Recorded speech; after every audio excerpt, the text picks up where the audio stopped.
જય શ્રી કૃષ્ણ બધાને। આજે આપણે બનાવીશું ઘઉંના લોટની પૂરી। એના માટે મેં 2 વાટકી ઘઉં લીધો છે। ઘઉંનો લોટ આપણે જે રોટલી માટે વાપરીએ એ લીધો છે। એની અંદર આપણે જીરાનો પાવડર, 1 ચમચી લાલ મરચું, 1/2 ચમચી હળદર, 1/2 ચમચી હિંગ,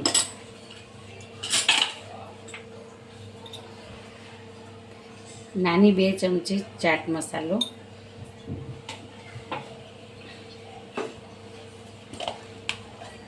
1 ચમચી મીઠું। આપણે ચાટ મસાલો નાખ્યો છે એટલા માટે જો પછી ચાખીને પાછું નાખી દેવું।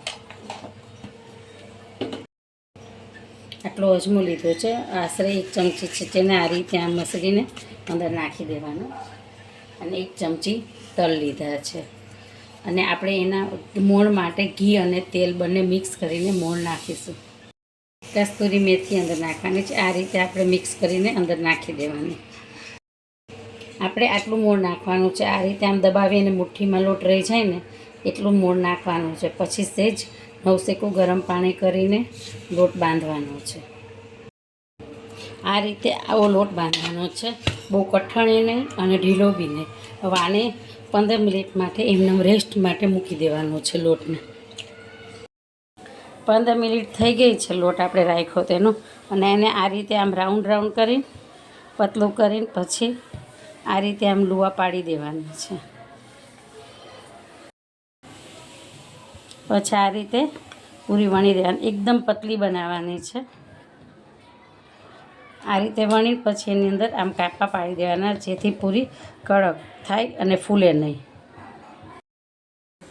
હવે આપણે ગેસ ઉપર તેલ મૂકવાનું છે, તે ગરમ થઈ જાય એટલે આપણે બધી પૂરી તળી નાખવાની છે।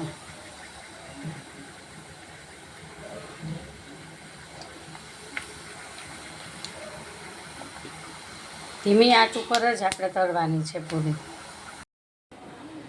તમે જોઈ શકો છો આપણે કઈ રીતે તળેલી પૂરી પર આટલી ક્રિસ્પી થાય છે। બધી તળીને પછી જો રાખી ઠરી જાય એટલે એ ટાઈટ ડબ્બામાં ભરી દેવાની।